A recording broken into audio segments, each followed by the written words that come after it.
This presentation comes from this report, The Transformation of South Africa's Architecture, 1983 to 2024, which was written for the National Planning Commission.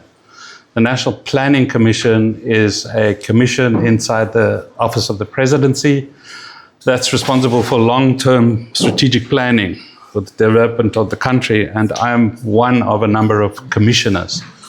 And I was responsible specifically for two task teams, one on infrastructure to assess the investment requirements to achieve our infrastructure goals, and the other to figure out how we think about how we're going to fund future investments in infrastructure. All the work that we did on to assess the investment requirements to achieve our infrastructure goals, work which was done as a partnership between the National Planning Commission, the Presidential Climate Commission, which is also, as the name suggests, in the presidency, the National Treasury, and the Development Bank of Southern Africa, which is a state-owned bank that I used to be on the board of. So the fundamental question that flowed from all of that research is, well, there's a huge gap between how much we should be spending and how much we are actually spending. And when we talk about investment requirements, we mean both CapEx and OpEx combined. And the gap is roughly 150 billion rand. So the question was, if monetary and fiscal policies remain the same, where's this capital going to come from?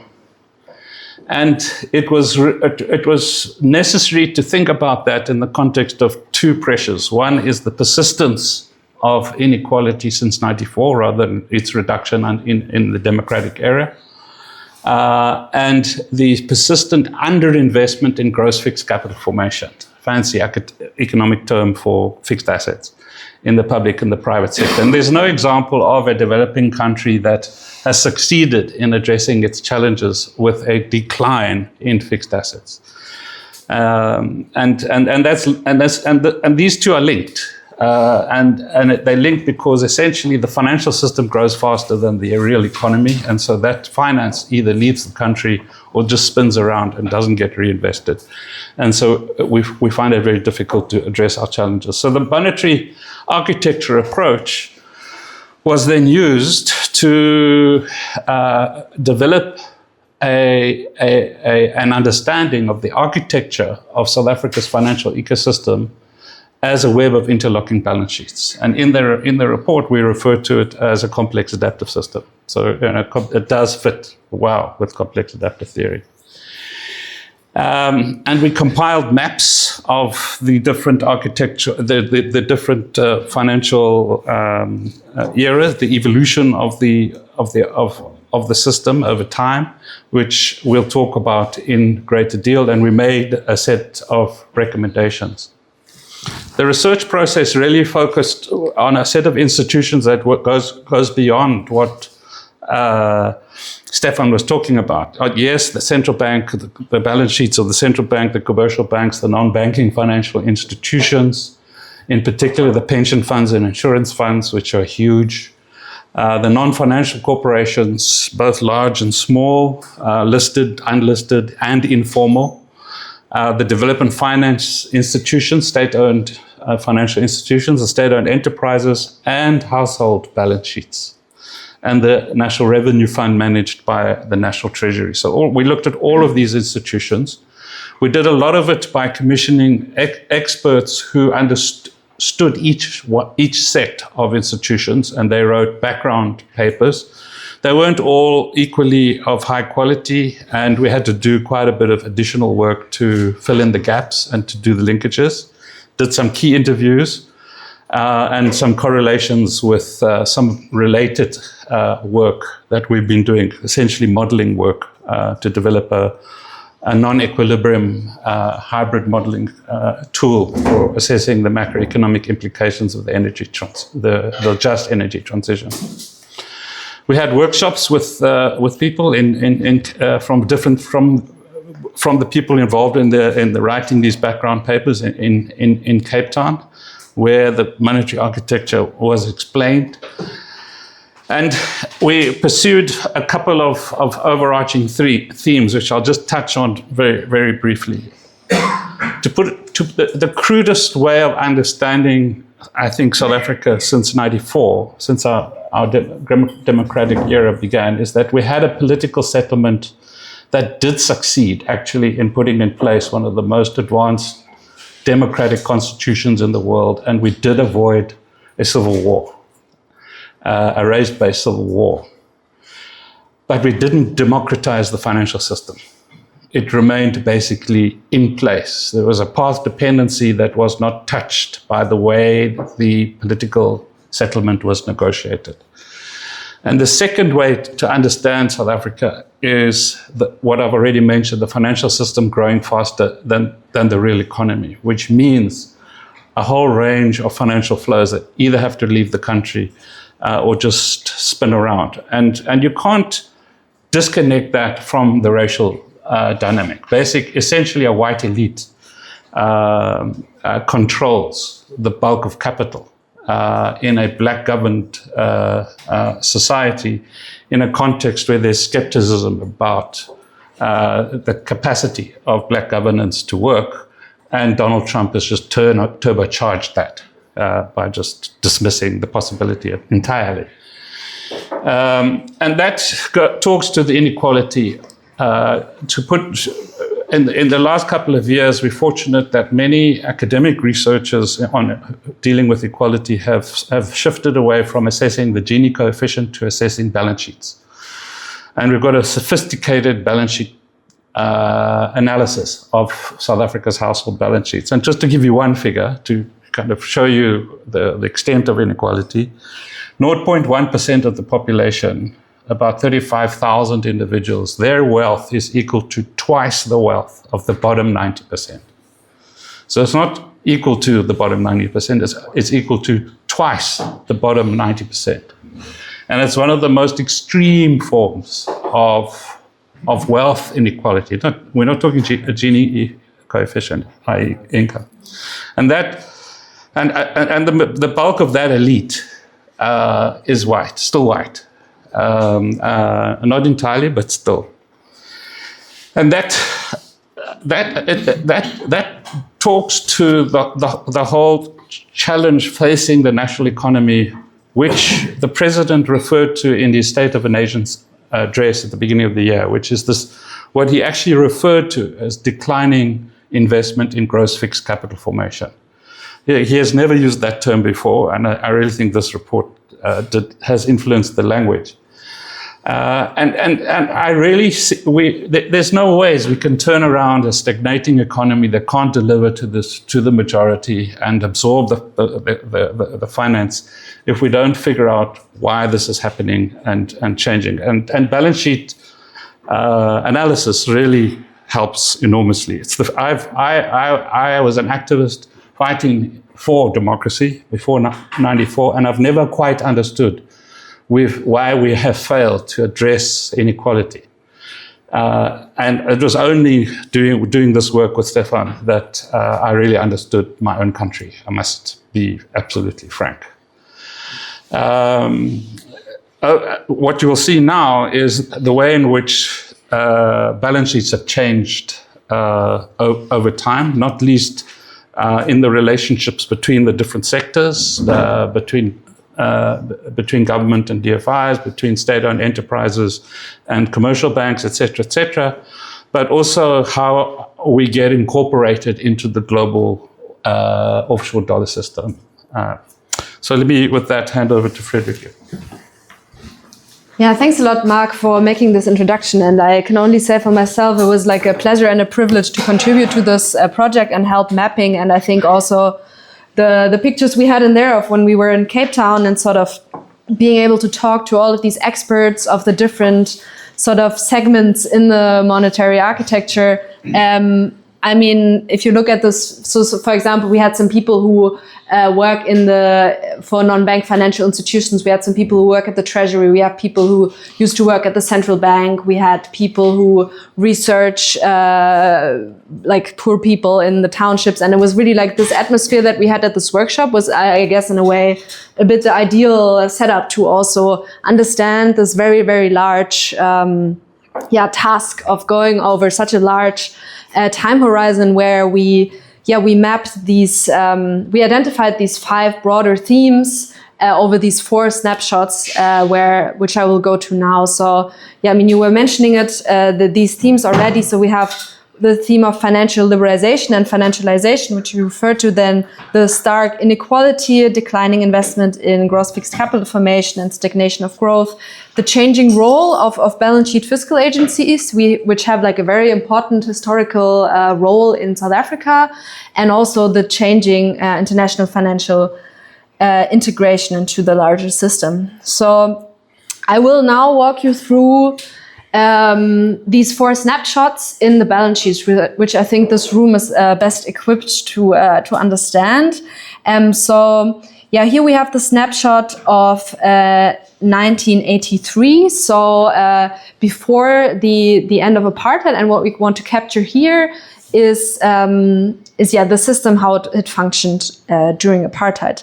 So if we zoom into the treasury segment, we see that there's a fragmentation and a segregated fiscal system. So rather than a unified treasury, there are these different treasuries that govern the provinces, which are the white areas, and the homelands, which are the black areas. So there's I think this was also a surprise to me when in this process to find out that the very core of the fiscal system was segregated in South Africa, and and if you look at the details of these balance sheet, also at the subnational municipal level, and then you have the black local authorities, which are the managing townships, you see that there's different access to different balance sheets, depending on which part of this segregated fiscal system you're in. Let me check if I can find an example here, but maybe I will just move on. Then at the same time, what we also did now with the mapping of the balance sheet in this case is that we have focused a lot also on the firm sector. And here what we want to show in the apartheid snapshot is the minerals energy complex, which is has been studied by Marxist scholars in the South African context quite a lot, where we have small and middle enterprises and these larger companies that are either domestically oriented or internationally oriented. And we do see that the firm sector during this time was dominated by a few large mining conglomerates that were listed on the Johannesburg Stock Exchange. And there is really a international dimension there. So this is why it's in purple, because it's referring back to the trends at the beginning. So we see in these internationally oriented companies in the currency dimension that the other currency, which is this large, this last column here, is more present. So we really do see that there's this strong colonial legacy and offshore borrowing during the apartheid system. And this minerals energy complex is also supported by the state through a very large off-balance sheet fiscal agency sector, which we sort of see here in the background, will become important later. And then, we have the inequality story. So inequality between racial groups was a fundamental principle of the apartheid state. And by 1985, 78% of all income from property went to white people, which only made 14.5% of the population. So this is one of these income statistics that we then go in detail in the report, and sort of in the balance sheets, we show these different household categories. This was also one of the innovations of the report, where we sort of say, well, there are these 4 categories of households, and we sort of differentiate between them by having access to different assets and liability structures. So for example, for rich white households, which we refer to here as the elite, you can see that they hold all sorts of financial instruments, while as the non-bank poor don't even have access to a bank account. As we can also see here, there are little mechanisms to rein in black poverty during this time.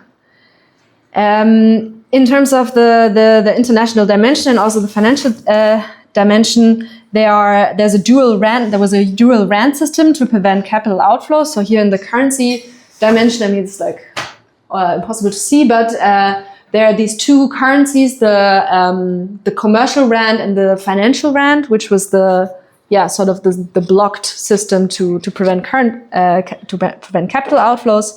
And generally there was little integration into the financial system, which also coincided then with sanctions on the apartheid state and capital outflows following a debt crisis in 85, where also, I mean, the sanctions were there, but at the same time, there were some workarounds, how, for example, some of the off-balance sheet fiscal agencies were still able to borrow offshore. Writing a paper about this now.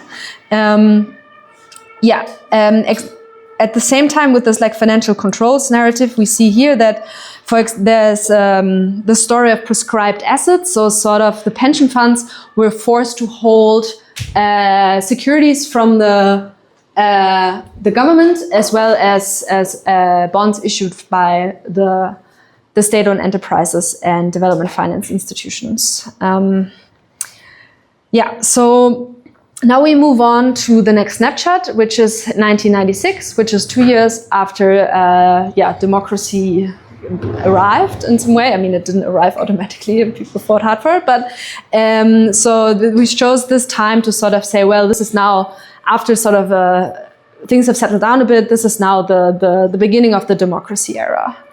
And one of the main trends we find here is financialization and globalization. So if you look at the currency columns, you see that we no longer have this dual rand system, but rand and dollar, which start popping up on these balance sheets.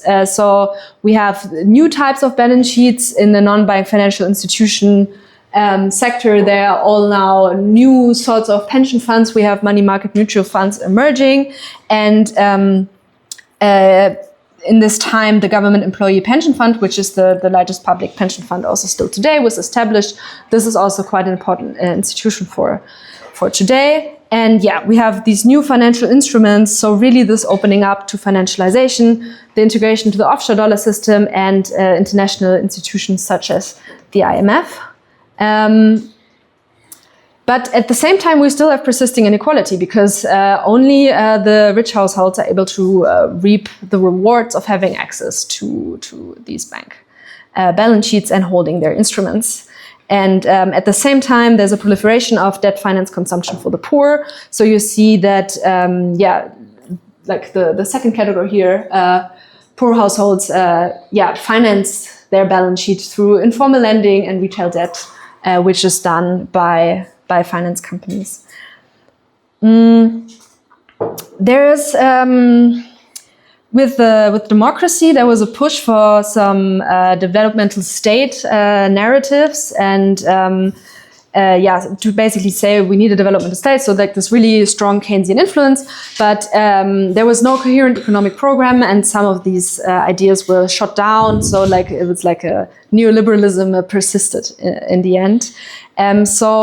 What we ended up with was an institutional setup where these ideas of Keynesian investments through state-owned enterprises and neoliberalism coexisted, but this means that the state-owned enterprises and the off-balance sheet fiscal agency section here, which is populated by all of these balance sheets which already existed before apartheid and have partly been attempted to be used to overcome apartheid-era inequalities, but didn't work out despite these political ideas, so they remained rather powerless. I mentioned before that the treasury was segregated, and the integration of this into one unit of South African treasury was also a major balance sheet reconfiguration. So when the homeland territories were integrated to the one South African treasury.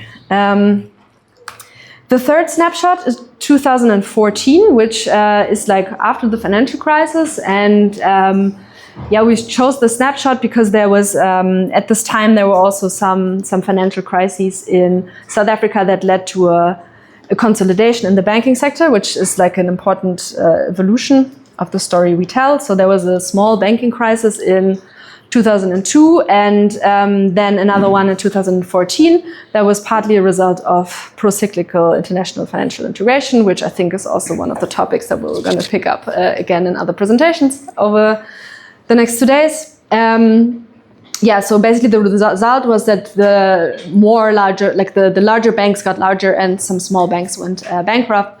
And mentioning the global financial crisis, South Africa weathered it fairly well because it was not that exposed, but obviously it also experienced some shocks. The non-bank financial institutions and shadow banking continued. So there's this continuing trend of financialization or financial deepening, as other people like to call it, and basically little investment to the domestic economy. And again, this proliferation of the inequality dynamics that I already showed. Once again, there is this developmental state narrative that sort of comes in. There's this establishment of new development finance institutions for Black economic empowerment. But this does also clash with neoliberal ideas once again and the corporatization of the SOEs. And at the same time, they're also being hollowed out as part of state capture under the Zuma administration. So also they don't really invest much in this moment in time. And maybe Mark can walk us through the last snapshot, which at the time of writing was the current snapshot. So by the time we get to 2024, we've gone through the global crisis of 2007 and the pandemic. But at the national level, we've gone through a crisis that became known as state capture, which is essentially how a small elite centered around the then president, Jacob Zuma, basically set up a kleptomaniacal system that managed the formal state and what we call the shadow state to redirect and repurpose state-owned institutions in a way that was driving a very different political agenda. And I wrote the first book that exposed state capture at some risk to myself. So the consequences was really reflected in the balance sheets, in particular the state-owned enterprises, which is 30% of our GDP. So the weakening of those institutions which were looted obviously had a major implication. At the same time, during this period, starting in 2008 and only really ending about a year ago, was a period of load shedding as the primary state-owned utility was looted, corrupted, bloated, and all the machinery under-maintained, leading to really serious negative economic impact. So if you like, state capture was a balance sheet reconfiguration, but not in the direction that was democratic or developmental.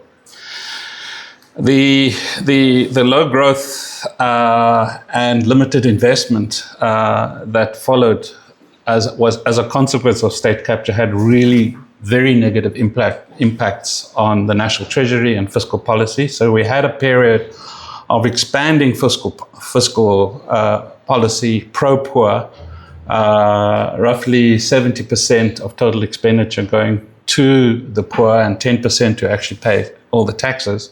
So a redistributive fiscal policy, this gets undermined by state capture and the impacts of the global crisis and the pandemic.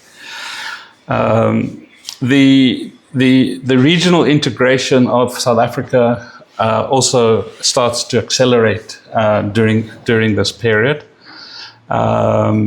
The setting up of the African Free Trade Agreement, the setting up of a Southern African rand-based payment system by the central bank to integrate local currencies into a sub-regional currency system, and then the integration of South Africa into the BRICS, where we were quite active supporters of the Chinese position of trading in local currencies. And although China up until recently has resisted the idea of the yuan becoming an alternative reserve currency, they've shifted their position. We support them. The Brazilians don't. So there's a there's a tension within BRICS in our understanding of an alternative global financial architecture. We remain, by some accounts, the most unequal society in the world. We have very high unemployment rate. The middle class continues to be the primary drivers of the accumulation of savings in pension funds, but the elite but the middle class, compared to many of our peers, is not growing fast enough, and that's because of the way in which wealth gets distributed upwards into the elites. So, what can we learn from this particular case study? The template works, and it's made a real impact in the South African context. I would argue it's very rare that South African academic work lands up on the front page of the biggest daily newspaper, which is what happened because we were able to break the austerity narrative. The austerity narrative is we don't have enough money. So-called constrained fiscal space, which essentially says we're not going to be Keynesians, we're not going to borrow, tax, and spend. And we have a very hawkish governor of our central bank who, enjoys saying, I'm going to push up interest rates to push down inflation for the benefit of the poor. And therefore, there's basically no role in that kind of framework of thinking about the monetary architecture for the state to direct capital. And that's really what we were challenging. What gets starkly revealed is what I've already referred to, which is the financial system that grows faster than the real economy. But political economy people have said those kinds of things for quite some time, but what we were able to do is spotlight specific sectors and specific parts of the financial system and particular actors who are making very conscious decisions not to invest. For example, the pension funds. South Africa has the 16th largest pool of pension funds in the world, bigger than France, bigger than Spain, bigger than India, bigger than Chile. And only 2% of that actually gets reinvested in infrastructure. And that's essentially a redistribution upwards of wealth that doesn't get reinvested downwards in a way that benefits people through better transport systems, energy systems, etc. And inequalities got worse, and we've been able to explain why in ways that I don't think kind of more crude political economy analysis has been able to do. It creates also the basis for a negotiated set of balance sheet reconfigurations, which is very relevant for other countries that we are getting involved in. So we made 14 practical recommendations. The report has actually reinforced the hand of the Minister of Finance, who is very supportive of prescribed assets, which is the worst nightmare for the pension funds, and who the last thing they want is for the state to tell them how to invest, because prescribed assets were abolished in '94. And so we are starting to work with, I never ever thought that the people who would like this report most are the pension funds, because they actually are the focus of some of the most harshest criticism. But they agree that this is a problem. They feel embarrassed. And they also say that because of state capture, they just step back. So what this means is a negotiated balance sheet reconfiguration is about rebuilding trust and figuring out ways in which capital actually can get redirected to where it should go. But this in turn has highlighted another problem, which is the limited capacity in South Africa for project preparation to kind of expand the pipeline of projects that could absorb capital. And it revealed something very, very upsetting for me, because I was on the board of one of these DFIs, how small they are. So the banking sector is nearly the size of GDP, nearly 7 trillion. and the DFIs is 300 billion, you know. So the 300 billion is like a small tail in wagging the dog. And then finally, government has responded to one of our key arguments, which is the smaller businesses create more labor, create more jobs and add the greatest value, more so than the large corporations, but they don't get any credit. So government was responded and said, okay, well, we'll set up a transformation fund to support the balance sheets of small businesses, but they're doing it in a way which is very clumsy, very inadequate.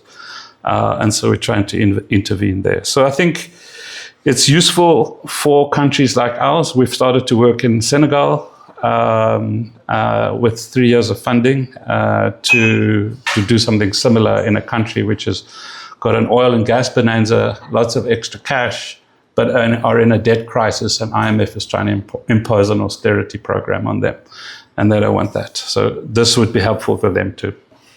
So thank you for that.